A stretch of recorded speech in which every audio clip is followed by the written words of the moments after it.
And I know that the main thing that everybody wants to do on a Friday morning or at the end of the school year, let's talk about insurance. My presentation is only 4 hours, but I guarantee that I will have you out of here by 12 minutes to 10, so don't worry.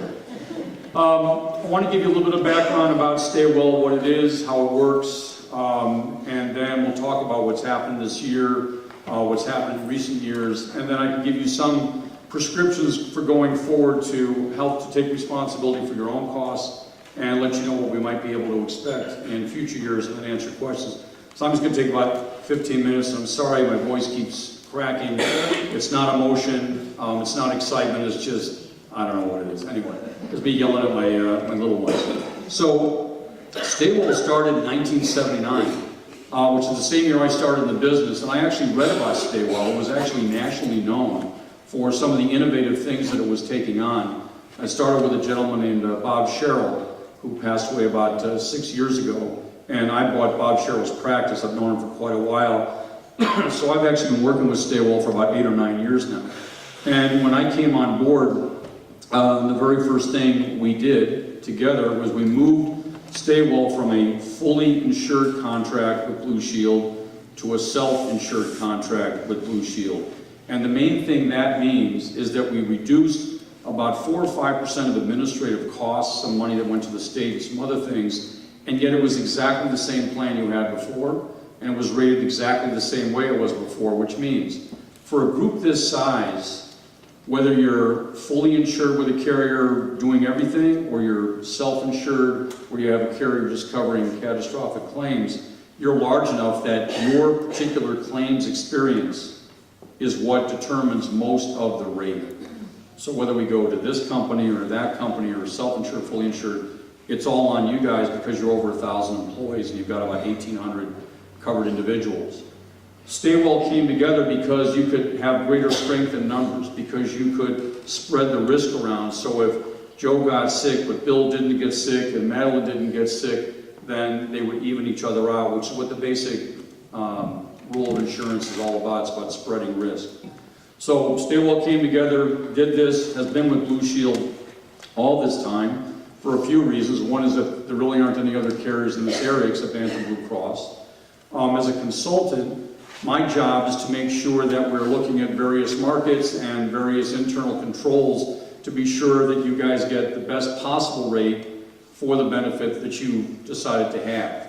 And then we also consult with people about individual claims problems, other concerns, and we do a lot of education like this. Mainly I go to the general meeting that we have 4 or 5 times a year where Nikki attends, and then we talk to all the district representatives, about 35, 40 at a time. I bring a whip and a chair, and then we talk about what's going on.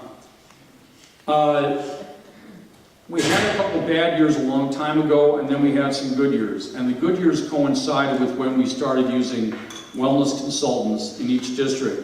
And the wellness consultants were tasked with the idea of not only helping to get everyone together to take better care of themselves physically, mentally, and so on, but also to provide an educational platform so people understood how the insurance worked and how they could have some impact on the overall cost of care. That allowed us, and with some luck, to really not have an increase for about 5 years in a row, which is unheard of. Now during that time, had you been with another program like CISC or CDT or some of the other pools that you may have heard of, those guys have all had rate increases during this time, while you didn't. So over that 5-year period, we saw a compound increase for rates with those other pools of about 40 to 45%. You had 0. Last year, you did not have a very good year. You had a lot of major claims, you had a lot of medium-sized claims. Part of this is because the average age of this group, Staywell overall, and frankly Willits as part of that, is over 50. Being well over 50 myself, I know that things begin to happen at over 50 that didn't happen to me when I was 20 and 30. The other problem is that we live in an age of miracles, and we also live in an age of minor miracles, knee replacements, hip replacements. Who ever heard of those 20 years ago? We can actually cure certain diseases. Gleevec can cure leukemia. believe it costs $80,000 a year. But you see a lot of ads on TV for Humira and various other things. They cost a fortune. We won't even get into the subject of erectile dysfunction, which also costs a lot of money and is considered a covered expense. All those things you see advertised, you're looking at, $5,000 minimum, and more like 20 grand or 30 grand during the year for some of those miracle drugs. This is great. This is terrific. And you all get to take advantage of it, but it all costs money. So we didn't have a particularly good year a year ago, and then in this last year, we had an equally bad year. Now, my partner, who we call the mad scientist, he came up with a bunch of formulas and concoctions, and so we were able to project that last year's rate increase should be 7%, which is like a point over the rate of medical inflation. This year, however, the numbers were the numbers. We got a 40% rate increase from the carrier that covers your catastrophic claims because you had such a bad year. And then we had a minor increase on the administration fees. And then we had to look at the claims for the rest of it and come up with a number. Originally, that number was 22%, and we've since looked at it again. We've been able to modify it to 18%. However, just because we come up with this number doesn't mean that that's exactly what's going to happen. It's a projection based on our best estimation of what has happened, what we think is going to happen, and then current market inflation and so on. So let me explain briefly how self-funding works. It has components. When you have a fully insured plan, if you went out and bought an individual Blue Shield plan, here's your rate, here's your plan, you're done. With self-funding, we have Blue Shield does the administration, and they also rent us a network of providers. So when you see a Blue Shield provider, we get a discount from that provider, but we rent that network. That's a cost. There's a nurse advice line. That's a cost. There's some other administrative things that Blue Shield does. They help to print booklets. They do claims administration and so on. There's a cost. That doesn't represent a very large part of your overall cost, but it's about $30 per employee per month. The second component is what's called stop-loss insurance. Staywell is responsible for the first $200,000 of claims for every individual here and all your dependents. Anything over $200,000 is covered by a pool with an insurance company called Symetra. Used to be Blue Shield. We were going to have a rate increase a few years ago. We checked the market. We threw Blue Shield out. We brought in Symetra. We were able to hold your rate increase to zero again. So I actually do some work sometimes behind the scenes, just in case you're wondering. So Symetra then is responsible for any claim over $200,000. This year we had 6 claims over $200,000, which is unprecedented for Staywell. That resulted in a 40% rate increase from Symetra. The good news is that that only represents about 3 or 4% of your total cost, because they're only dealing with very large claims. We did, of course, shop the market, knowing exactly what was going to happen. They all turned you down because you've got 2 years running of not very good claims experience. So you're not exactly the ideal candidate out of the market. Well, we had shopped it before. When you were the ideal candidate, Symetra was the best rate, stayed the best rate, was better than Blue Shield, and so on. So we do check when we can. We also check when we can't, and we get the expected results when we can't, which is we don't want you. So the rest of the rate increase is based on your actual claims experience. That's the bulk of the rate you're paying, is just based on who you are and how much you're spending. And part of the reason you're spending so much is because things do cost. It's inflation. It's the fact that Adventist Network has taken over the local hospitals. There's a little bit of play in there. There's your own claims experience. And then, of course, there's the age of miracles in which we live with the cost of drugs and so on. While I say that the average age of the group is about 54, it's a big skewing. You've got some 20 and 30-year-olds in there, but you also have a lot of people working past age 65. 10 and 15 years ago, that wasn't happening. It's common occurrence now. You know, I was remarking the other day to somebody, I'm going to turn 62 this month. I said, I'm about the same age as George Washington when he died. And he died of old age. Now, like, I could work for another 20 years if I feel like it. I don't. But if I did, I could do that. So you are having a lot of people working past the age of 65. Congratulations. The number of large claims we had by people over 65 last year, and I don't mean the 200,000, I used to be 20, 30, and 40, we had over 100 claims by people over 65. Not that I'm suggesting all the over 65 leave immediately, but think about it. So that's part of the cost. I do have some notes, just want to make sure I cover everything. So that's how self-funding works. It's in pieces. And we negotiate the pieces that we can, and then we're stuck with the claims experience that we get, but there are some things that can be done with the claims experience. And of course, come on now, you can do this.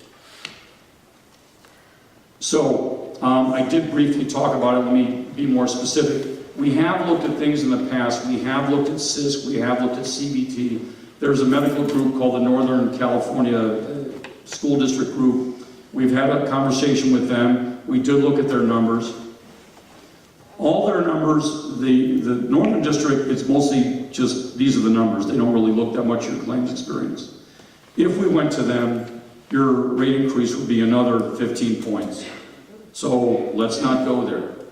If we went to CISC, and we have gone to them twice in the last 5 years, because we should. You always want to see what's going on. CISC would be higher. They will actually rate you based on your claims experience, which they've done before. They would be about 10 points higher. So instead of a 17%, 18% increase, it'll be 28%. CBT, not much of a player in this area. They're a little bit more down in Sonoma County because they're heavily infused with Kaiser. So unfortunately, their non-Kaiser pool is not that large. We haven't even bothered to check with them at this point. There's not much reason to do that. We've looked at other stop-loss carriers. They said no. If I go to Blue Shield and say, let's do a fully insured plan, or I go to Anthem Blue Cross and say, let's do a fully insured plan, they can come back, and what they'll do is they'll give you the exact same rate you're paying now, plus additional fees for state tax and so on. So it'll be exactly the same with another 6 or 7%. So there's no point there. One of the school districts approached me after our last meeting and said, can we look at the open market by ourselves? And the answer is yes, you can. I mean, you're your own district, you have your own tax number and so on, so you guys have the right to go out in the market and see what's going on. And trust me, you're getting calls from brokers that are saying, let us shop this for you. It's Anthem, it's Blue Shield. There's no place to go except those two in this area. So we did the study for Round Valley. They have less than 100 employees. Because they have less than 100 employees, I don't have to shop it. I've got the rate sheets right in my office. Every broker has access to the same rates when the group's under 100 employees.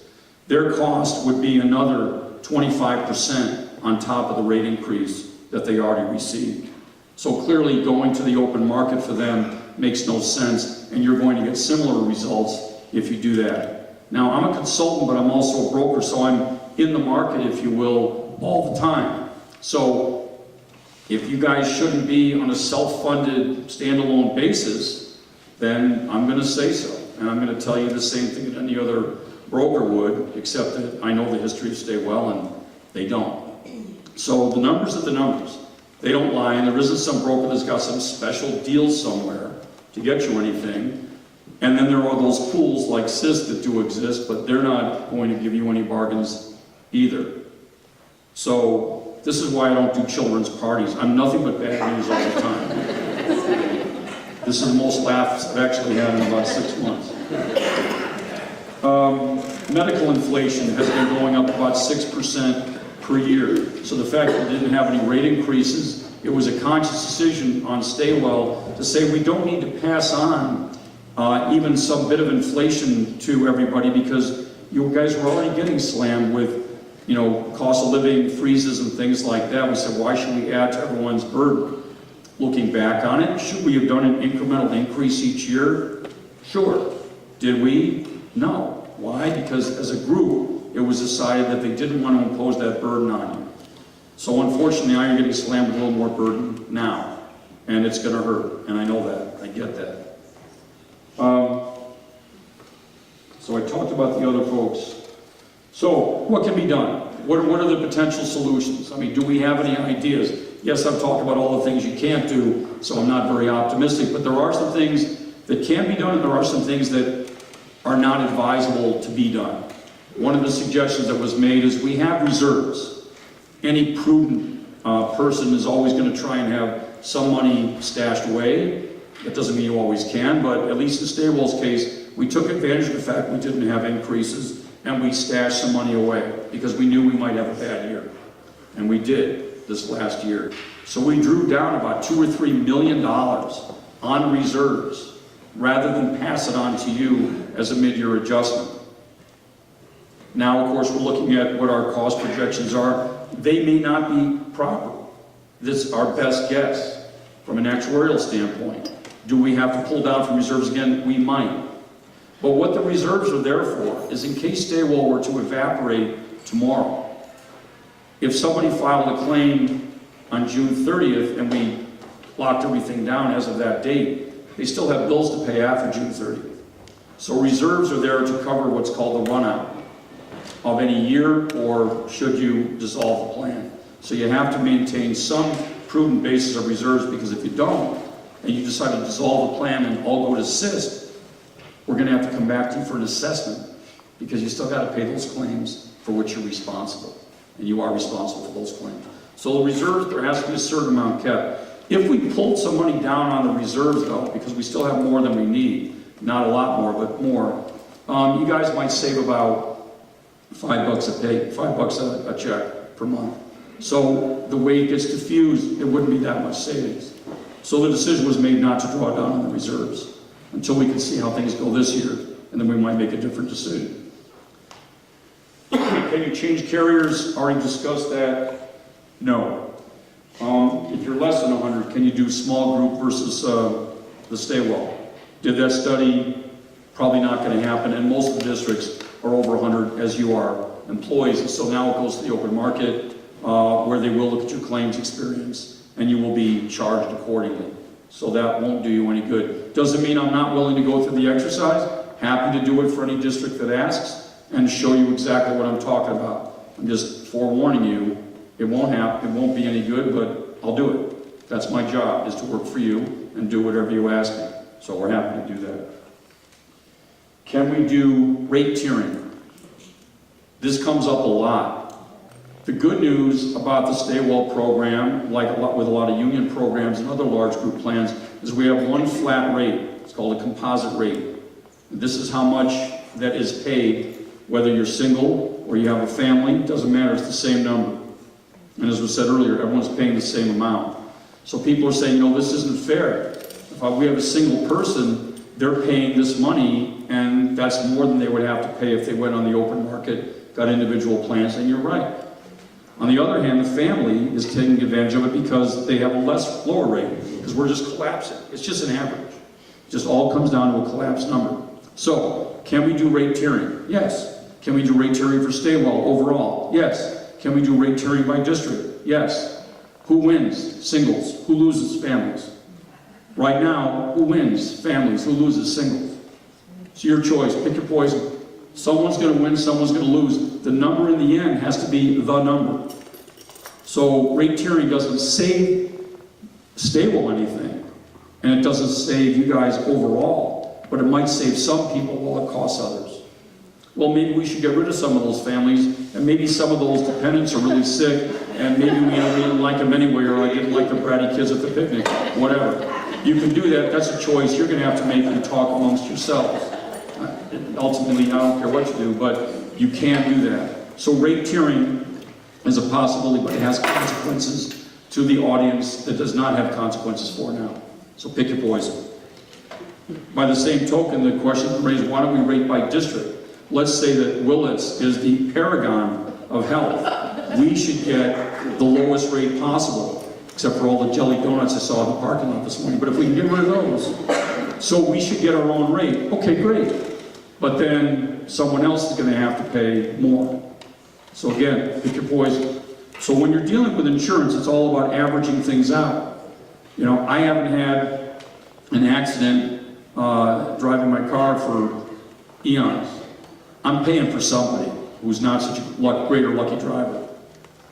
I'm okay with it, or at least I try not to do anything. I just close my eyes and write the check, and I'm done. But that's how insurance works. It's all about devolving to the mean. You're dealing with averages all the time. So again, it can be done, but someone's going to have to pay more than they're paying right now. So there's always a consequence to it. Okay, with all that happy news, what can you guys do? We've done some education. The wellness coordinators did some education over the years. There are certain things that you can do to be more responsible or to take some action and be aware of what your costs are. And I'm just going to go through a few of those quickly. One is, and some of these are really obvious, and we've talked about them in the past, and you may have heard them. Take generics, not brand name. But what I mean by this is not just, oh yeah, take generics, not brand name. What I actually mean is talk to your doctor. Ask your doctor questions. Argue with your doctor. Yell in the waiting room if necessary. I personally have a high deductible plan, so I'm responsible for the first $8,000 of any medical expenses I or my wife incur. And I can tell you, I've had a couple of spirited discussions with my doctor. Why am I taking this? Why do I have to go here? Why should I go there? Do I really need that? When I injured my knee, I coach wrestling because I'm a sadist or a masochist, and both actually, because wrestling coaches are both. I injured my knee, and I went in to see an orthopedist, and he said, well, we can give you a shot for that. Great. How much? Well, what will it do for me? It'll make you feel better. Well, I feel okay now. So how much? He didn't know. So I skipped it. And it didn't matter. Ultimately, I needed the surgery anyway. My knee was a mess. When I came back to see him later, he said, hey, I found out how much that shot cost. $500. For what? So it would have had temporary relief. So I took an Advil and stuck a nail in my ear, and then I forgot all about it. So everything was fine. So you can't advocate a little bit for yourself, but this isn't to knock doctors. Doctors are always trying to do the best they can. But sometimes they're saying, let's get them in, get them out, make them feel better. Here's a pill, here's a thing, here's a deal. Doesn't make it bad, doesn't make it wrong, but it doesn't always make it necessary. So think about it. One time, just to give a personal example, my wife had some infection of something, I don't know what, and she said, can you go to the pharmacy and pick up my medication? No, I do care. I do love my wife, but I don't know what it was. Anyway, go pick up my drugs. Okay, fine. So the guy shoved the pills across the counter, and there were 30 of them. And I said, she has an infection, it's only going to last 3 days. I only need 6 pills. Sir, we don't dispense 6 pills. I don't need 30. I'm not paying for 30. I will pay you for 6 pills. 1/5 the price. That's my offer. We're at a pharmacy. I've got people behind me going, you could feel them staring at me. I said, I'm not paying for 30 pills. He said, well, we don't dispense any less. I said, great, keep the pills. And she'll get over the infection, which she did in 3 days, without the pills. Now, I'm glad that my wife was able to sacrifice herself for the sake of the story. She's okay now, but she walks with a limp, but it's no big deal. But you can, that's an extreme example, but you can advocate. Just because it's this way doesn't mean that's the right way. When I get lab tests, blood tests, I live in Novato, I can go to Novato Hospital. Or I can go to an outpatient center. It's another 2 miles away. I could do that. Now, you guys don't always have that luxury, I understand, because you're far, far flung and you don't have a lot of facilities. However, we are working on doing some outpatient lab tests that can be done in the doctor's office and the specimens sent to a remote lab. It's called Quest Lab, and we're working with Blue Shield on that right now. That will be able to cut the cost of lab fees. X-rays can be done other places. We're also talking to the County of Mendocino about trying to sponsor a clinic, which would be located in Ukiah, where they can dispense drugs, do some simple lab draws, and do basic exams for a lot less than a doctor's office. All those accumulate over time, the number of dollars we can save in claims. Potentially, we could save $500,000 to $1 million by outsourcing some of these things. By you going to clinics, by you arguing a bit with your doctor, by you thinking about whether you need to see a doctor for a particular situation, by teledoc, which is remote medicine. Do I really need to drive 30 minutes to see the doctor when what I might have is and this happened recently, I had poison oak. I wasn't sure it was poison oak, I was pretty sure it was poison oak, but I couldn't get prednisone to treat it unless I saw a doctor. So I used Teledoc, and I rolled up my pants leg and showed him my leg, and the guy said, "You got poison oak." I said, "Write me a script for the prednisone," and on my way home I picked it up at the pharmacy. I saved myself at least an hour and a half driving to the doctor's office, waiting at the doctor's office for them to diagnose what anybody could diagnose over a remote camera. Because you guys live in remote areas many times, is it really necessary, or is it convenient, or are you even able to go see a doctor for something that somebody might be able to diagnose over the phone? So we have Teledoc. So those are some examples.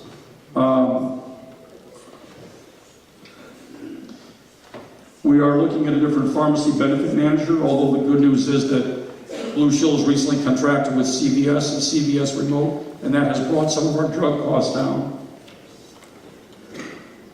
I wrote down here in my notes, argue with the doctor, I put it down 3 times. Also use mail order medications where you can. That saves money too. I take Lipitor, I've taken it for years. Why would I go to a pharmacy to get it? First of all, I don't want to wait in line for half an hour. Secondly, I always buy a candy bar on my way out. And thirdly, it's a pain, and it costs money. So I order remotely, and it comes in a brown paper bag. Well, my neighbors think I'm getting porn in the mail, but whatever. So I'm very popular in the neighborhood. So those are the kind of things that can be done. And see, I ended it 12 to 10, just like I promised. Are there any questions? Yes? So, just to be clear, it seemed like that a large part of the increase was due to a 40% increase for 5 claims out of 1,700 people? So it's 6 claims out of 700 people, but while that was a 40% increase, the overall component of that to your total cost is about 4%. Okay, So it's a small component. So I'm curious if those were all due to sort of aging populace, or if any of them were fire related? If any of them were what? Were fire related, because we had those fires. Don't know actually. I do, but we did get some anecdotal evidence about some of the fire costs, and wasn't that much. And it wasn't, and then the large claims, it wasn't any of those, but you could have $5 grand here and 10 grand here. The real problem with your claims was not so much the catastrophic, although that wasn't good, because you paid 200 grand each. So there's $1.2 million you spent out of an overall $11 million spend, so it was about 11% of your total spend was on those 6 claims. That's a big number there. But you had a lot of $10, $20, $30, $40,000 claims. I guess I brought that up because I don't know if you thought of this, but I'm sure you have. It's just that fire, you might search for some insurance for those that is more a catastrophe for a natural hazard, rather than, are there any insurances like that? Because we are prone to fires here. Are there any insurances that are not necessarily directly health insurances, but sort of catastrophic insurances for fire and things like that that we could have instead? That is a great question. So the question was, are there any special insurance policies that would be outside of the health insurance that could cover people in the event of a natural disaster, fire, flood, etc.? No. Okay, thank you. One question, simple answer, no. Yes, sir. 2 questions. You mentioned the reserve. Yes. I was wondering if there's any way of finding out that number as far as the reserve. And is it really the point just to get us that stopgap we can stop for the year, paying off everybody's problems if they have them? Or is it bigger than that, so we can have a better understanding what we do with that money? I would love to tell you it's $100 million, but it's not anywhere close. And I think it is, So I is it want to 7? say about 6.6. It's between $6 and $7 million. And so just to, that might sound like a lot, but just to reiterate, last year the plan went over the revenue by 2.7 million in 1 year. So it was closer to 9 at the beginning of the last plan year, and it dropped quickly. The other way to look at the reserve is, a prudent reserve is always going to be at least enough to cover 3 or 4 months worth of claims. Your total spend estimated now is going to be about $13 million. So if we look at 30% of that, and now you're looking at about $4.5 million just as a prudent reserve, and you're only about $2.5 million over that, which ain't a lot of money. So you could draw it down, but as I said earlier, once we spread that effect among everybody, it has a very small overall effect on your spend. You have another question? The second question is, a lot of us within the district have a spouse or partner that either works in the district as well, and therefore we have double coverage, or we have a spouse or partner that works somewhere outside the district that we could have insurance from. Is there a way to do a study to see if we could decrease the amount of people that pay into that, and then knowing that number, then outsource to a different type of plan, rather than every single one of us doing it? It's a good question, and I know that we've had that come up before. It's not a lot of people that have that double coverage, so if we were to eliminate the mandate on the coverage and have those people somewhere else, I don't know exactly, because we don't know exactly who everybody is with every single claim all the time, because we aggregate the data for privacy purposes and other reasons. I don't believe it would have much of an impact. It's certainly something we can study and see how deeply we can delve into that. So I'll make a note of it, and I'll get back to Nikki on that. Sure. Before I answer that question, let me just write down that question. Don't want to forget it. I'm getting old, memory's not what it used to be.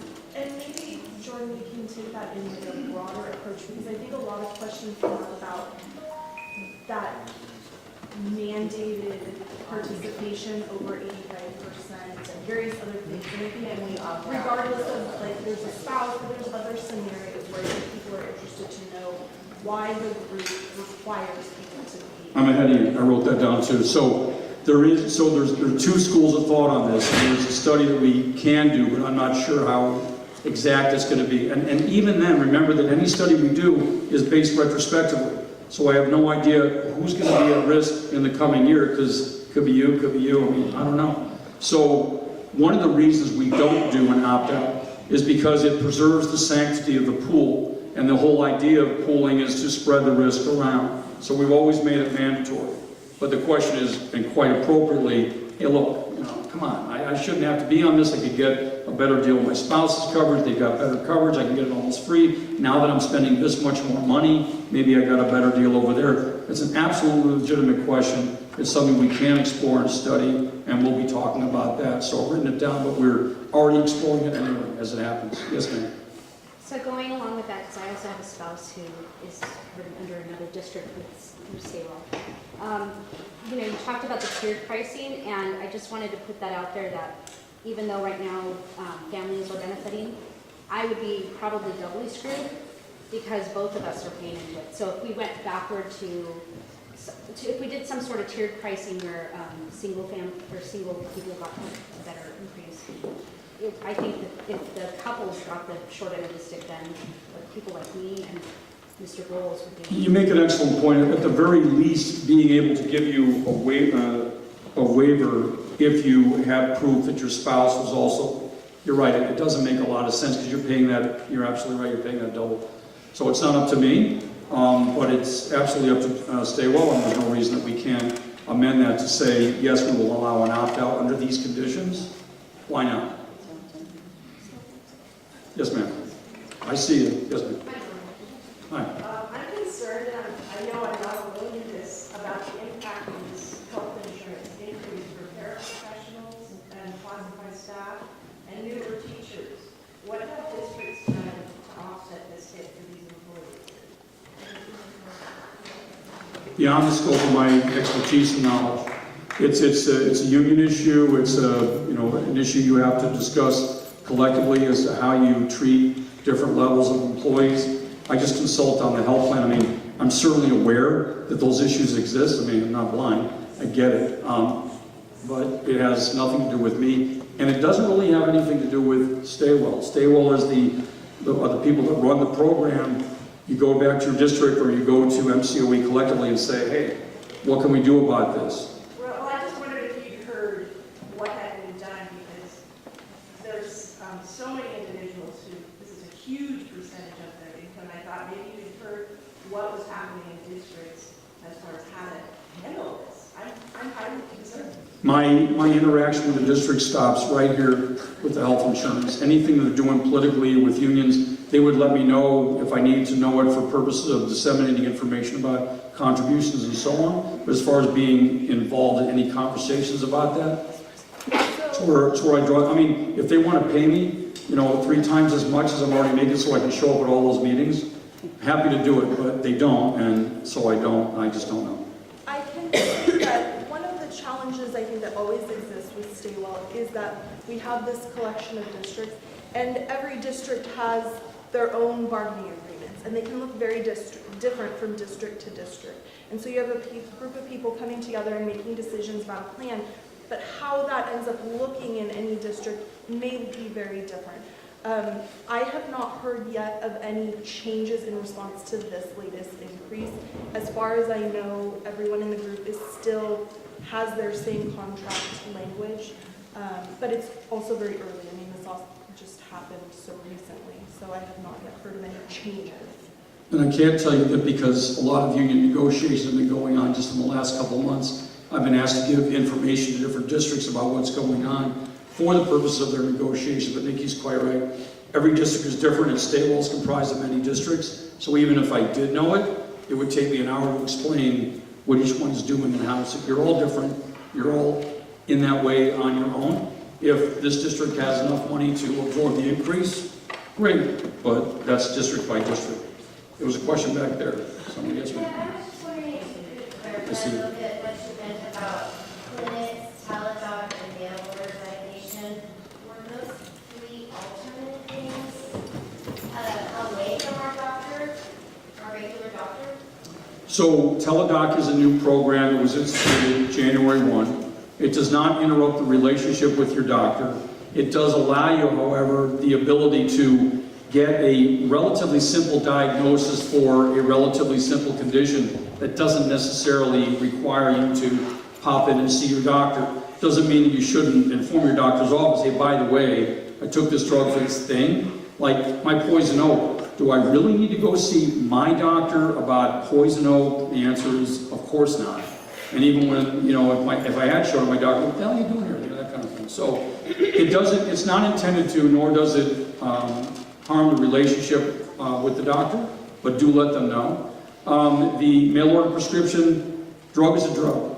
If it says Lipitor now, atorvastatin on it, that's what it is. Whether you get it from the pharmacy or you get a mail order, it is what it is. And ask your doctor, hey, I'm going to start taking this mail order. Do you have a problem with it? And I will almost guarantee you, just like I can guarantee the time is still 12 minutes to 10, that they'll say, fine. Now, on generics, it's a little bit different because there are 2 kinds of generics. There are those generics like atorvastatin for Lipitor. It's exactly the same drug because Lipitor is off patent.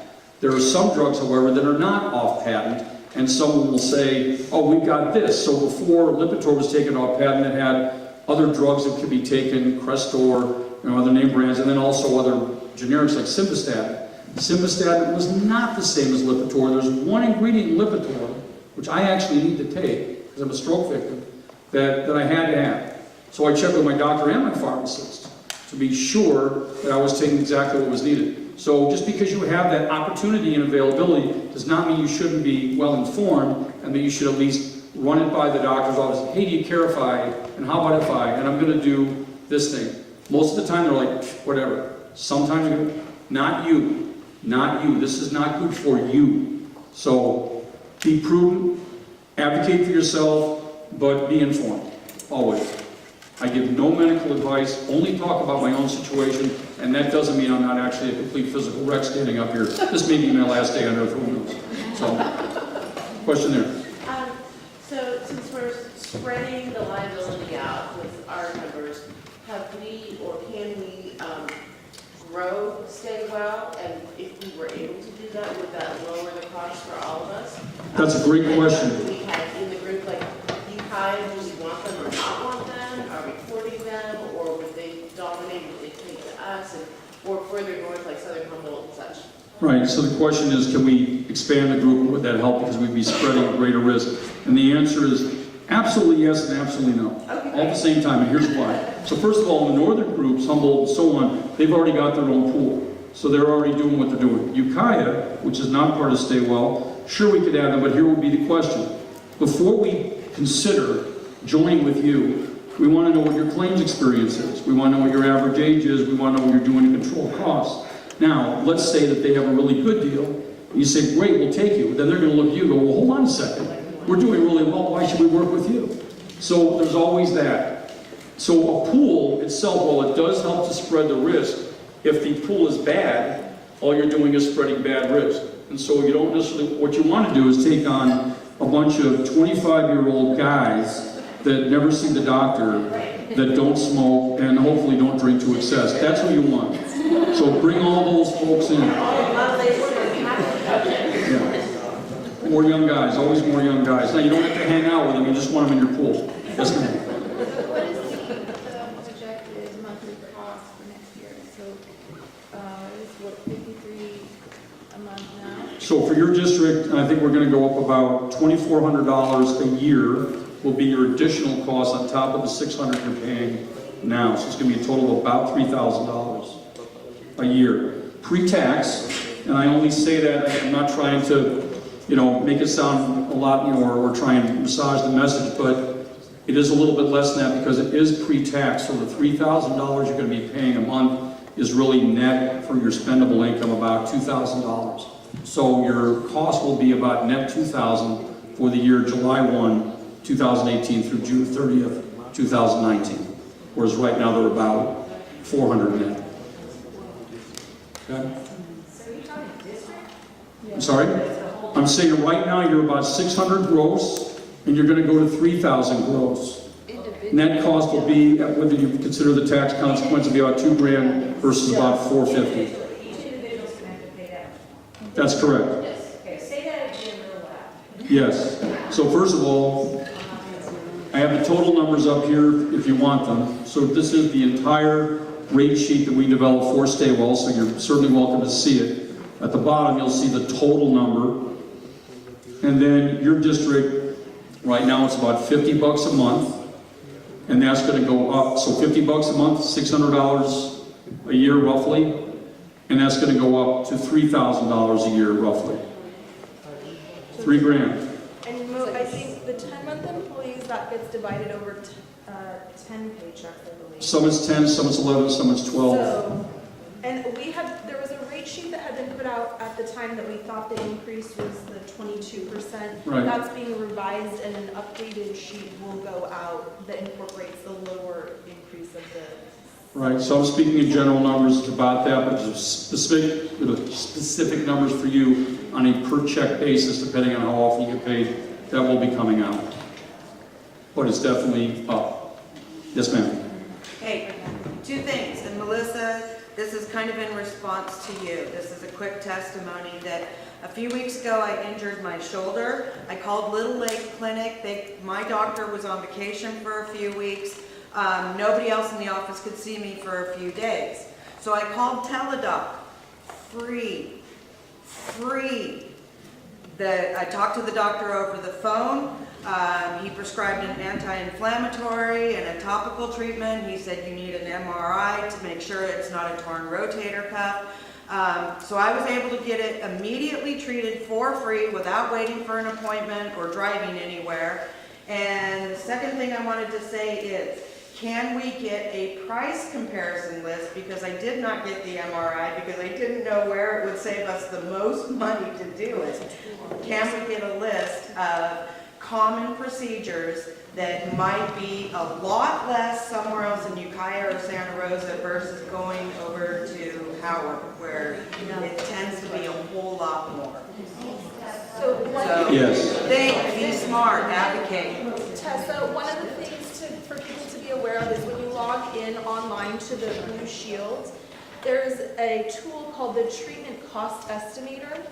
It will not give you an exact quote, but what it shows is aggregated data from actual Blue Shield claims. And you can look it up by facility, or you can look it up by type of treatment or surgery or whatever it is that you're having done.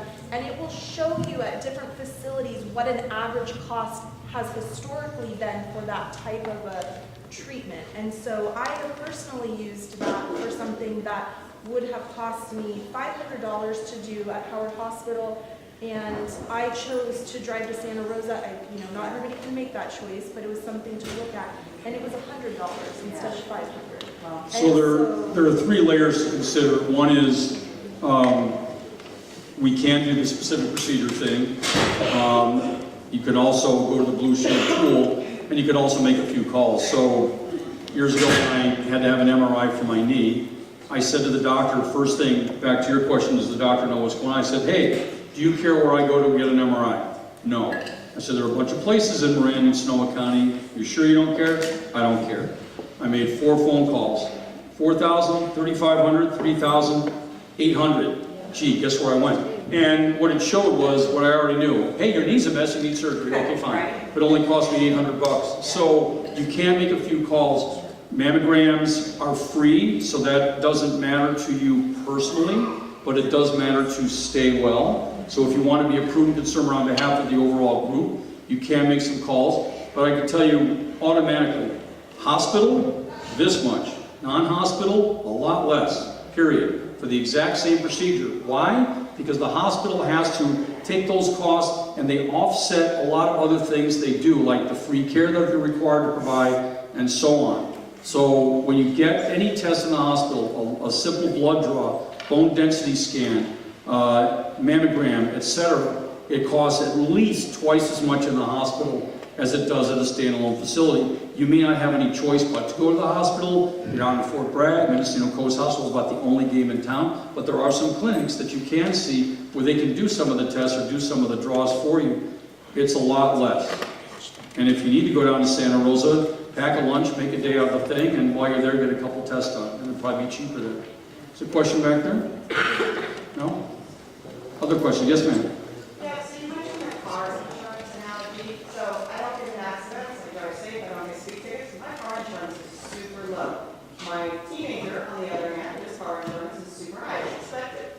I pay the exact same insurance as everybody else, and yet I have really, really high medical costs for a different reason, and that doesn't seem particularly fair. So the car insurance thing doesn't actually equate very well to our insurance, because we all pay the same amount regardless of the care that we need. So the tiered, it seems like that would be a better option, so that I would have to pay more of the little bit of high, and the people who don't ever go to the doctor or ever have to pay anything, pay less of the high. It seems like that would still cover the cost, and yet at the same time, the people who use it more end up paying a little bit more than the people who maybe don't need it or don't use it at all. So that was either a great question or a great speech. But the car insurance analogy, I'm going to blame over here, but it's still right. I mean, someone's always paying for somebody else. If I'm perfectly healthy this year and you're not, I'm paying for you and average out. Insurance is all about averaging things out. If we were to do the micro-analysis, say by district, or say by school, or say by certificated versus and so on, you can do that. You can make that argument and you might win. But someone else is going to get hurt because they are using it. And your argument's not wrong. And your argument's not right. It's a question of who is willing to sacrifice what for whom. So the more you spread it out, the more you're dealing with averages, but someone gets burned on those averages. I resent the fact that I have to pay more for my car insurance just because someone else is having a bunch of claims because the carrier still needs to make this profit. It's annoying, but that is the reality. And that's exactly what you have with the Staywell pool. So I understand your point. I agree with your point, but I can't argue the point because it's your decision whether you want to all be together or whether you all want to be separate, whether you want to tier or whether you want to average. It's entirely up to you. And we can give you numbers and show exactly how that works out. And you might say, that works for me. And she might say, that does not work for me. And then you guys get to battle it out in the hallway. That's what it comes down to. I'm not trying to make light of your question. It's an absolutely legitimate question. I absolutely agree with what you're saying. But sacrifice has to be made somewhere whenever there's a benefit to somebody else. It just is that way. Or it could be based on income. Could be based on income. Could be based on a lot of things. And there are some companies, some for-profit companies, that do that. They'll even do a reverse discrimination where they say if you make less than $40,000, we'll pay 100% of your premium. And if you make over $120,000, we'll only pay 50%. When I've suggested that to companies, and I do, all the people making over $120,000 also happen to be the people in the room when I'm talking to them say, that's outrageous, we're never going to do it. I said, you just told me that you have a culture of inclusion and how you want to benefit all the people, and now you're telling me unless it affects you. Well, it's like the mental model or society. Exactly. Happens all the So how time. can we look at that then? I'm sorry? Who would be on the team to kind of consider that? So that idea of doing it based on an income strata, that's up to you guys and your district and your union and how you want to negotiate it. Staywell is my area and what the costs are for Staywell. How you guys decide to disseminate the cost, whether it be tiering or whether it be by income and so on, that's entirely up to you. But correct me if I'm wrong, aren't we like a collaborative between our district and others? So wouldn't all the districts have to be on board for that? Not necessarily. Not necessarily. Ultimately, we're still going to come back to Willits and say, you owe us this much money. How you get that money internally, I don't care. But this is how much you owe as part of your collaborative contribution. But if I take more from you and less from her and more from her, I don't care how you get there. But here's how much. That's what I care about as your consultant. I know that that Staywell needs this much money from you. Otherwise, we will fail. Okay? So do what you like. Yes, ma'am. Well, I was thinking that there's a lot of people who've been working in the district for a long time, so they've been paying in for a long time. So if somebody's been working in the district for a long time, and when they start getting sick when they're older, I don't think they should be penalized or pay more because they've been paying into the insurance agree. for so long. I just wanted to say that. They shouldn't be penalized for being here a long time, for paying into the system and all that. They should be able to benefit, just like Social Security, just like retirement and so on. You're absolutely right. What I'm saying is, choices can be made, choices have to be made, and someone might be unhappy if we start penalizing someone who's over 40. You're over 40, right? For someone, if we penalize someone who's over 40, that person might not be too happy about it, might punch out the 30-year-old who says, I should pay less. And both sides are right. Or even 60, right? Or even over 60, God forbid, yes.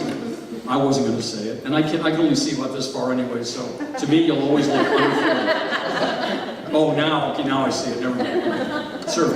What will the expected percentage increase of insurance be per year? Because this was a large increase. Yes, it is a large increase. So the expected increase next year? Yeah. I haven't the slightest idea. And the only reason I can't tell you is because I can't look at market trends because they don't apply to you. If you guys have a really good claims year and we take in this much and you only spend this much, no rate increase next year, or Staywell Group might decide to do a small inflationary increase just to keep us from having to hit you all at once. So maybe it'd be 3 or 4%. But it depends mostly on your claims experience. Okay. In your experience, what have you seen? What's kind of a fair? The market, great question. The market trend, and it depends on where you're looking. So if you look at the small group market, which is anything under 100 employees, which is a gigantic pool for each carrier, that's been about 6 to 9%, including Kaiser, which supposedly can control their own costs, but they can't. The large group market, anything over 100, has trended about 11 to 13% over the last several years. CISC has trended at about 6 or 7%, and they've had a couple off years. The Northern California district plan has been about 9 or 10%. CVT has been about 9%. RESIG has been about 8%. The stop loss market itself, although that's only a small component of your total cost, that's been 15 to 18%, and they go through wild swings, much like workers' comp. So a lot of different variations on the theme. Medical inflation has been running about 6, even though regular inflation runs at 3. The additional cost for prescription drugs, that inflation rate has been closer to 11. And it started at a reasonably low number years ago, and it's gone like this. I can tell you that when I started the business, granted, it was back when the dinosaurs roamed the earth, but Kaiser you could have for $12 a month in 1980. It ain't $12 now. You know, you're lucky if you can get it for $200. That's a gigantic increase. When you say, yeah, but inflation's only gone up, but we're not talking about inflation. Medical costs increase because medical care and what can be provided that might be brand new adds to the cost that has absolutely nothing to do with inflation. Like I say, you know, knee replacements, hip replacements and all that. 10 years ago, we didn't have to account for that at all because it was a small fraction of overall orthopedic utilization. Now it's a huge fraction. And even when you don't need any replacement, we'll recommend one anyway, just to keep busy. So, it would be nice if I could give you a nice predictive model. It's not because I'm stupid, it's because I really just don't know. So I'm not stupid, I'm ignorant. Hopefully that's better. Sir? Well, how would be a process of finding out what that tier would look like if we did it based on salary versus You give me the numbers and I can model it. But who is you? I'm Jordan Shields, don't you know who I think I am? So we are benefit consultants, brokers, we do actuarial work, so if you provide me any set of data, I can get the numbers done that will show you what you're looking for. I don't mean me personally, I want to who's. I meant you collectively. It would be the committee, right? I guess maybe I need to clarify and try and understand, because I think what you were saying earlier is that in terms of Staywell, there's nothing really to look at, right? Because Right. It doesn't, there would not be a lower amount that in total we owe into the plan. But So I what you think make- that it's Well, what I'm- something that would probably have to be a discussion through the negotiations. Right, what I'm saying is, as the consultant for Staywell, which also means, at least indirectly for you, if you wanted me to model those numbers for your negotiation benefit, I'm happy to do that. And I can show you what it looks like. You give me the data, I'll give you data back, you do with it whatever you will. So you could be like 30 grand, 50 grand, 70 grand. I can do whatever you And then you say. could say, these are the tiers, and this is how much you would put in order to make your. However you want to show it to me is how I'll show it back to you, whether it be tiered by families, whether it be tiered by income, whether it be tiered by longevity. Organizations do all sorts of different models. You can do anything you want. You show me, I'll show you. You guys do with it whatever you want. But at the end of the day, I need this much money. Yeah, so you just need our data. Yes, ma'am. Yeah. And I don't need names and all that. And I can answer Ryan's question. It's really, you have to do the data through your union. That's how you negotiate your health care. And of the 168 people we have, about 150 of them are either CSEA or WTA members. There's only a very small group, basically admins and a couple secretarials, who are not part of a bargaining unit. So that's really where you start. That's where you have those discussions about what do you want it to look like? How do you want to spread out? Because let's just use the ballpark, there's 100 teachers. Your bill is going to be X amount. How do you want to spread that bill out? That's really what you have to do as a bargaining unit. Well, I'm just saying, as a collective unit here, we don't see those numbers, we have no way of saying, Right. here's what they are. So we have no way really to discuss that, and therefore, no real way to bargain that, without having different realities shown to us prior to even going to the table. It would be very easy for us to generate a list that doesn't have names, that just shows like the number of positions and the revenue or the income.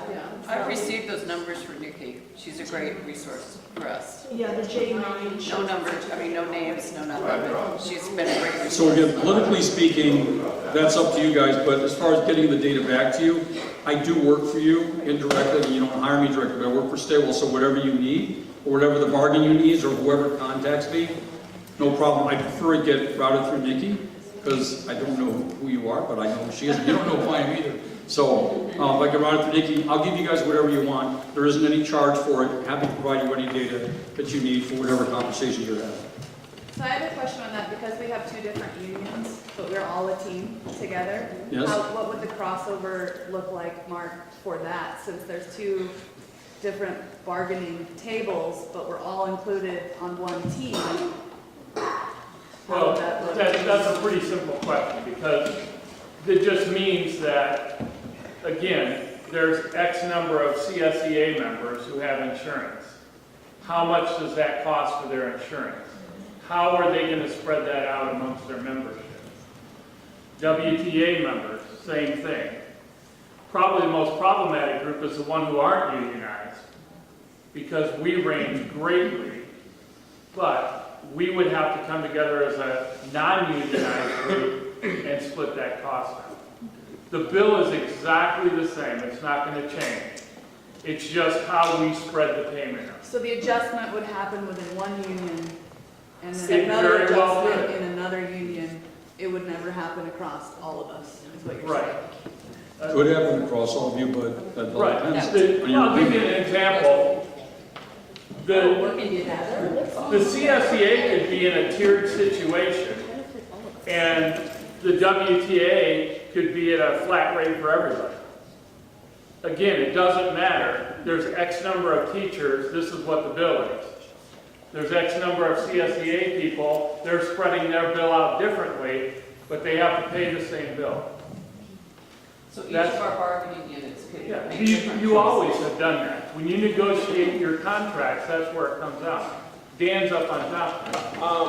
The question is that the Staywell is a group of people that's Right. everybody together. So if we do something, we should do it as a group of people, not Yes. fractured groups of people. So that just makes, because our whole group should be together in everything that's done, instead of driving more division and everything. Right. I agree with that. And the reason we're having this conversation is we went from 40 to 50 bucks a month to 300 a month. I'm telling you folks, if we don't get our plan together, we don't do what the right things, 300 is going to be 400, then it's going to be 500, and we need to get a handle on it. Well, if you look on the, if you make $2,000 and you have to pay $500, it's a huge difference for someone that makes $5,000 No a question. month and pays $500. Yes. That's my. We all benefit though Yeah. from managing Right. our For health managing, care yeah, all of us. in a more, in a smarter way. Yeah. I mean, And- it's really easy just to go to Adventist Health. It's here, and we know everybody there, and you feel like you get good care there. You do get good care there. But the reality is, we have to get smarter on how we're using our health care, or our rates are going to continue to climb. And I'm with you in that discussion. It affects everybody. I don't need Staywell insurance. I have insurance from my Michigan retirement. I don't need health insurance, but I have to take it. So I'm paying $3,000 for something I don't really even need. So we all are in the same boat. We just have to figure that out. Janice, you have to. I'd like to say something about the tiered system and cost sharing out. I know it's the worst system that have a tiered system. And the problem is, some of you may want to not have a flat rate and charge according to salary. And of course, that sounds good if you're lower salary. But if you've been working in the district for a long time and been paying into the system for many years, your higher salary, your kids are probably grown, so maybe those folks don't want to pay for other people's kids. And the woman who sat here, and she was very eloquent when she explained that she doesn't think it's right, that she doesn't go to the doctor that often, yet she's paying for people that are sick. And so it really is very divisive in a district, because you have people who don't have kids saying, hey, I want to pay for your kids. And people who don't have a high salary saying, I don't want to pay for you, you're rich, you make good money, you should be paying more. And people who are healthy saying, I don't want to pay for sick people. So what's that do to us as a school community? It's really not. Right, it's like. Well, that's what insurance is, it's all about spreading risk. I may not go to the doctor for 2 years, and I'm still paying the same amount, so you can go and have a throat culture because you're sick, or you can have an x-ray because you broke your leg, or whatever it is. It's all about, the whole thing about, well, I don't want to pay for it, you are. That's what insurance is. And I'd like to say that we're getting great information, and Tessa spoke about the, online doctor, and I didn't really understand that until you said that. So let's try that out. That doesn't have any adverse effects. It's not going to rip us apart as a school community. And also, what Jordan said, I thought that was really profound. Jordan Washington died at his age, and he's got 20 years ahead of him. Come on, folks, there's an outside to this. I see that as an outside. And so, you have to pay a little more. We can bring those costs down. Let's try and bring those costs down before we look at this tiered system, which,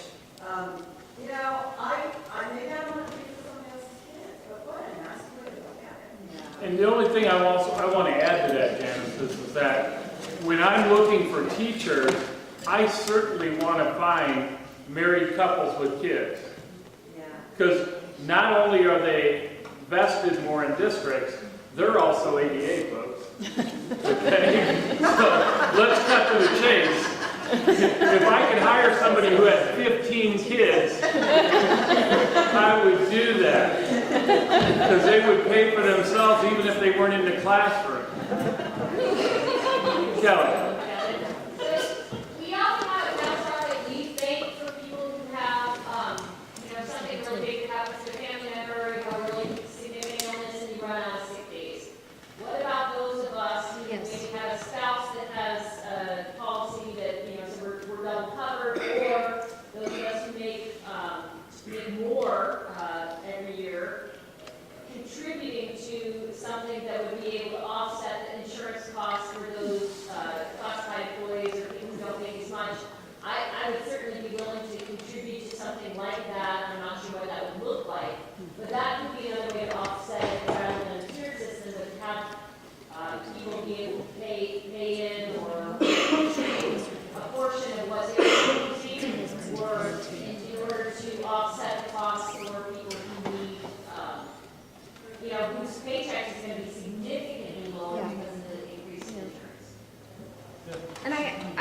to speak to Janice about, or just, this is a comment directed towards the comments about divisiveness.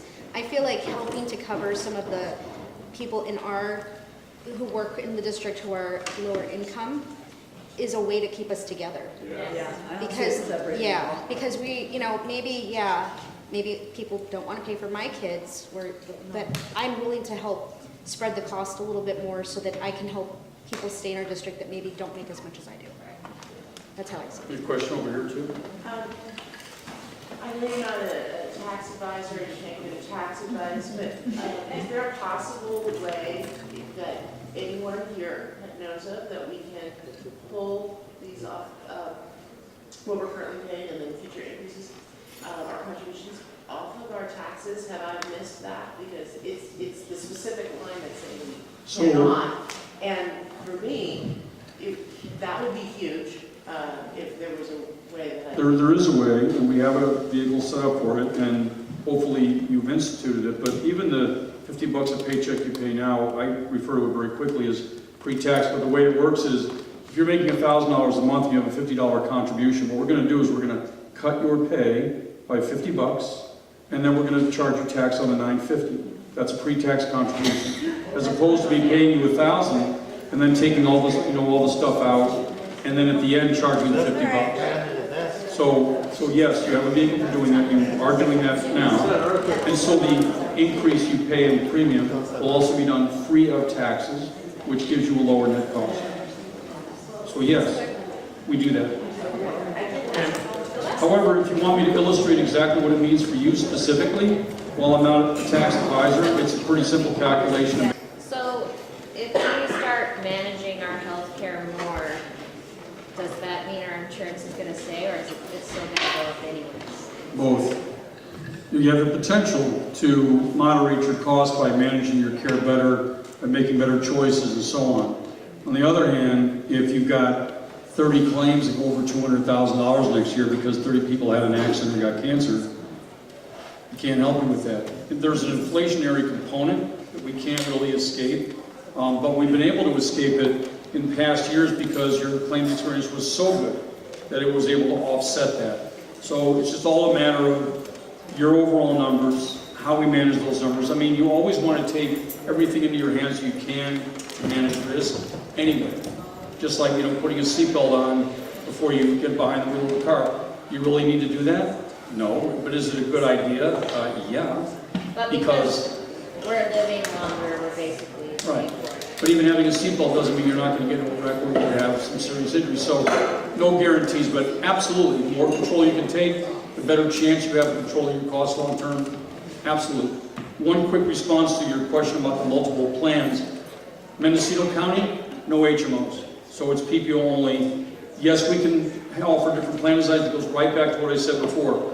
Somebody wins, somebody loses, and we don't know what the overall experience is going to be. Ultimately, I still have to have this much money. The point is at least you have a choice. I understand. You know what I'm saying? I'm not disagreeing with you. And if I have this plan, I'm going to pay $250 for it. And I have a choice of paying maybe $100 more a month and have a better experience or something that works better for me. We can do whatever you want. If you guys decide you want multiple plans, we can do that. Doesn't matter to me. I just need this much money. Yes, sir.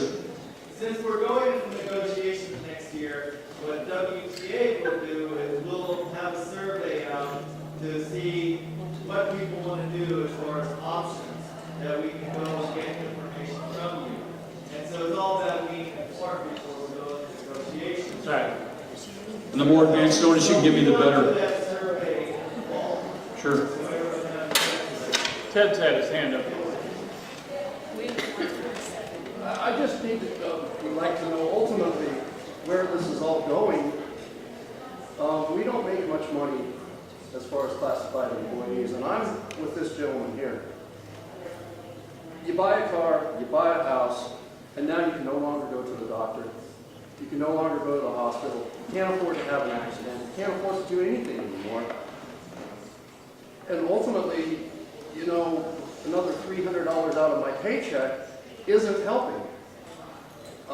We can't make ends meet as it is, and this stuff keeps going up, and we're just sitting here kind of floundering, and it just keeps going up, and we're all scared to go to the doctors.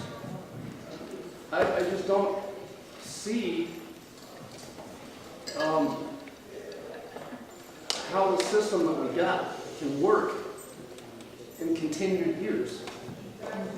I don't hear anyone being told not to go to the doctor. Well, and let me just say that. Honestly, when I thought about putting this together, you and Donna are the two people I first thought about.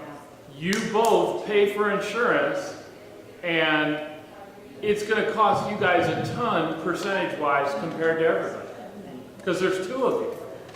And so we need to have meetings like this and talk about this is something we can try and control instead of just live with the results. That's why we're meeting.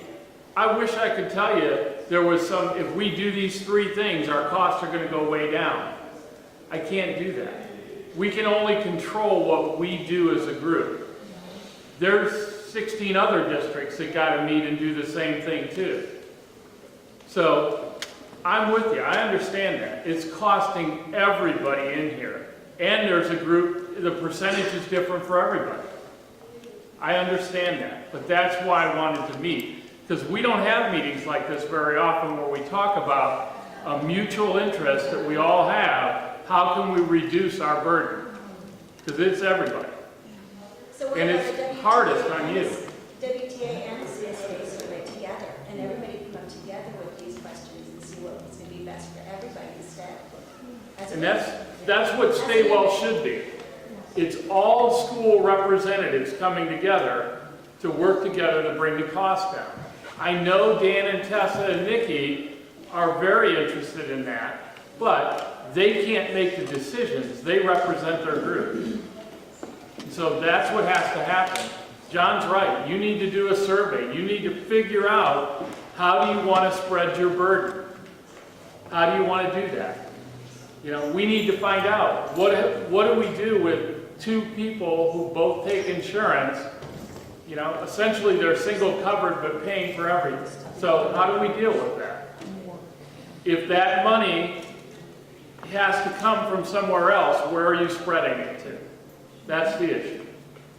You know, that's why we have a cafeteria plan where you can put money aside to pay for your out-of-pocket stuff that's pre-tax. That's why the Aflac folks are here, because there's some things you can do, like in Otto's case, he could maybe do a supplemental thing that might help him. You can't afford to pay supplemental. Well, again, he's not opposed to $100 more a month if it does what he needs it to do. What I'd like to be able to do is, because my girlfriend works for a district in another county, I'd like to be able to withdraw, but I can't. Yeah, an opt-out program. So that's one of the questions that we have written down. And that would take a 56-year-old broken down man out of the pool. Okay, so I'll vote for that. But we've written it down, we'll definitely bring it up for the Staywell committee, and it also is up to the unions. So it's not just up to Staywell about the opt-out, it's also up to the unions whether or not they will accept an opt-out, because maybe they don't, for whatever reason, don't want that. I do want to clarify one thing which said, I'm not saying the rates are going up next year. I'm not saying they're going down next year. I don't know. I just don't know. But I do know, last year they went up 7, and the 5 years before that they went up 0. So we had a really good run. Now we're getting some bad news, which, you know, now I'm on the road. I wasn't on the road when it was good news. I'm only on the road when it's bad news. Thanks a lot. So next year, I don't know. It might be 0. It could be 30%. It could be minus 10. I have no idea. But even Just if it's a 0 increase, we are never going to go back from 350 down. Doubtful. Highly doubtful. You know what I mean? So it's not like we jump from 50 to 350 Well, and we do a great job. Just so we're clear, and now I wasn't smoking anything before I came here this morning, but that is possible, but it's highly, highly, highly unlikely. But I have seen it happen. I have seen it with my own eyes, I think. It might have been a dream. Is there a question over there? I just want to know where we go to get more information on being able to stay healthy and being able to make different choices. Teledoc? Yes, the We're- teledoctor, your. We're gonna be providing that information through Nikki for dissemination over the coming 30 days or so. Doing the roadshows, we've got some more feedback about what might need to be done. But as far as the education about teledoc and so on, now that we all have your attention, when we do send the information, I'm sure you will open and go, I bet I should read this, it might be important. We also distributed at our CSEA meetings. Hey, it never hurts to be informed, and you know, there might be that day where you say, I have a choice here. I can make that choice here, or I can ask my doctor a question. And I'll tell you how weird it sometimes Or gets. for people that, you know, kids that are over 18 now, I'm in that situation. You know, my son had to go to the doctor because he got poisoned. If I could have had him just call, Right. that would have saved me money, would Right. have saved him money, because it's something that you have to go to the doctor to. Yeah. Well, we all know that he goes to mom first before he Oh, makes his of independent course, choices. That always happens. But it depends. But see, you have to be an advocate. You have to be aware. You can make choices. And please do. Besides, some of these choices, while they may not necessarily benefit everybody, they might benefit you in saving time, saving cost, saving hassle, or saving an argument. Has that always been a part of what our insurance plan, or is that just something? Teledoc is fairly new. We just put it in about 4 months ago. So we will bring you up to date on all that. Yes, ma'am. Yes, ma'am. I'm with Lisa, I've never even heard of teledoc, maybe if there was multiple ways of notifying us of the availability of things when they come in, or that you do have access to. And we will try and stay on top of that. I will say that over the last several years, there have been emails, there are flyers that go out. Blue Shield sent out something people directly received by mail, teledoc cards. And I think part of it is, so. Well, we'll put it this way. They said they sent it. We believe them. If you didn't open it, you know, and on and on. So So supposedly we'll see. Work as a school district. Let me also give you one other piece of advice. I think your union representation, when you have some of your meetings, maybe you need to specify a meeting that we're going to do an insurance update or insurance discussion at the meeting. Because I think, based on what I'm hearing today, we're all very vested in this program about trying to save some money. And unfortunately, it took a $300 bill every month to get our attention, but the bottom line is that's where we're at. So it behooves you to make sure your union leadership brings this to the table as a discussion. What can you do? And Dan has all the info. He attends the meetings, okay? And Tessa attends the meetings. So they have everything you need to know. We just now have a vested interest to get it out. But one of the things we need to do also is we have some folks here from Aflac, because I want to make sure that they have an opportunity, because insurance is very individualized. Everybody has a different scenario. And so they have some options that I think you should look at least understand. Information gives you choices. No information just gives you bills. And so I kind of like to have her come up. And so really briefly, I would like to introduce, this is Barbara Lee Loper. She is our representative for Aflac, and we're very fortunate that they have an arrangement with our district that they offer the flex plan, this FSA savings account at no charge to employees or the district. So that's something to be aware of. She can give you more information about that, and she will, and her colleagues are available here to speak with people about any options they would be interested in. Okay. I'm with.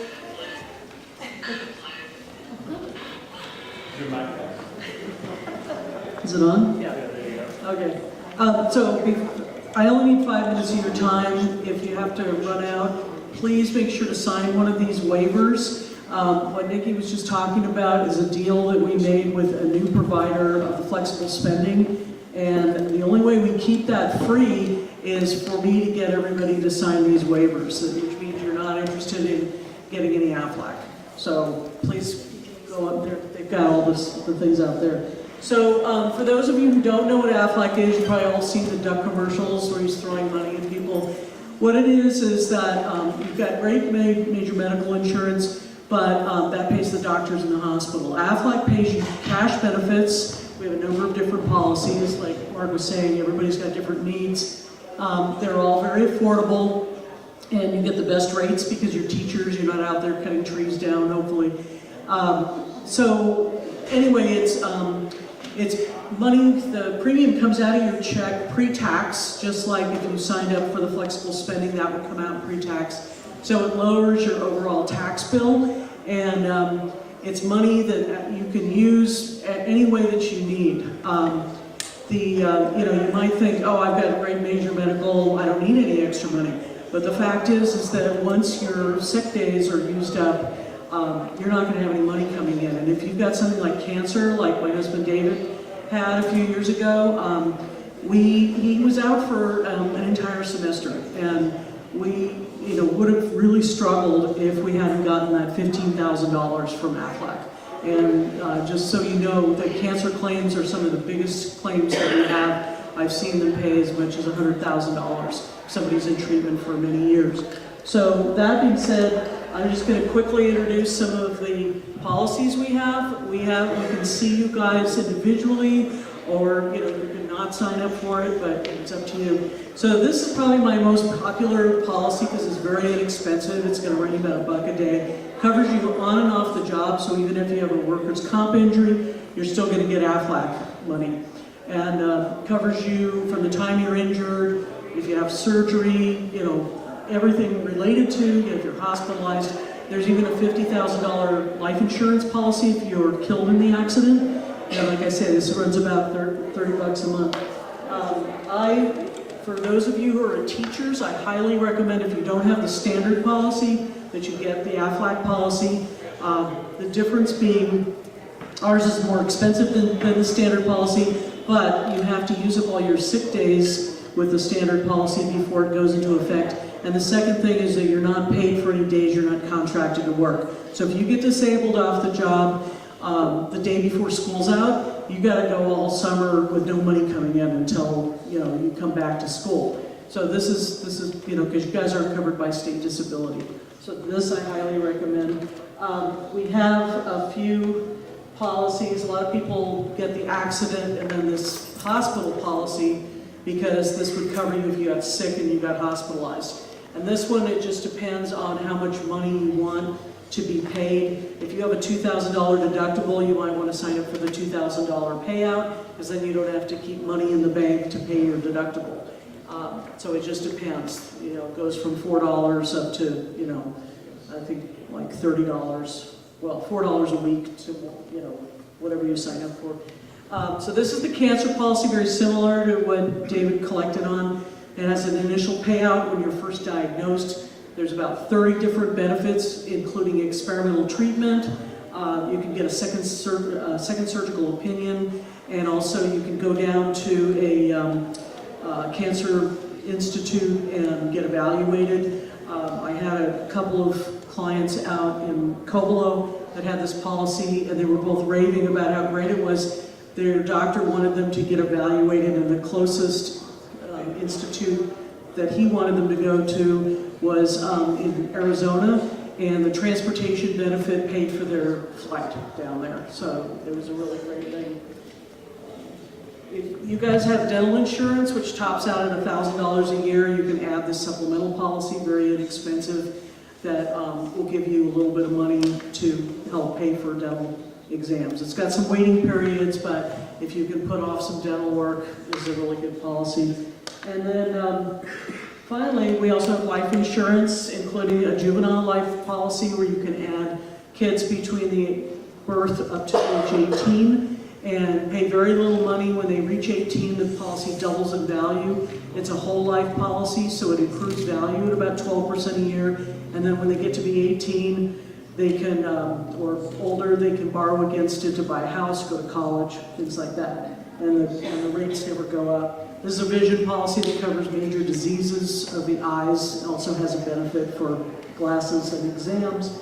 And this is what we negotiated for. This is a policy, basically covers heart disease. And the deal is that it normally comes with a $10,000 payout if you have a heart attack or a stroke. We negotiated for a $20,000 payout with no health questions. So this, and the rates are inside. We've got lots of brochures that you can have. The other thing is that you can sign up for something called a health advocate. This is a free service, doesn't cost you or the district anything, and it basically, you can work with them to manage, like if you have to go to a specialist, they'll make the appointment for you. If you have a beef with a hospital or a doctor about a bill, they will advocate for you and make all those phone calls so you don't have to sit on the phone and try to get through to the financial department and so forth. And then finally, we do the flexible spending account, which doesn't cost anything to you for us to administer. You can sign up for medical expenses. You can sign up for up to $2,650 a year.